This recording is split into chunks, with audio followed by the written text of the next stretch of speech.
Chandrababu vision 2020ని ఆదర్శంగా తీసుకుని నియోజకవర్గంలో విజయయాత్రను చేపట్టారు మంత్రి TG Bharat. Door to door వెళ్లి ప్రజా సమస్యలను తెలుసుకున్నారు. ప్రతి ఇంటికి వెళ్లి పలకరించారు. కింద స్థాయిలో ప్రజల వద్దకు వెళ్ళినప్పుడే మనకు ప్రజల సమస్యలు తెలుస్తాయన్నారు.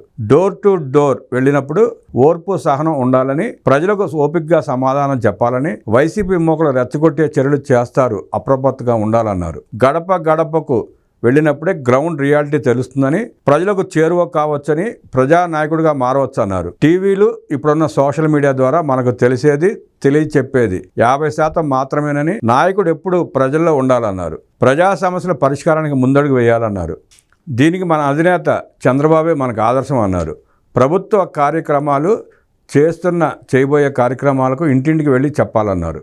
ప్రజలు ఏమి ఆశిస్తున్నారో తెలుసుకోవాలని, ప్రభుత్వం అందిస్తున్న సంక్షేమాన్ని అర్హులకు అందేలా చూడాలన్నారు.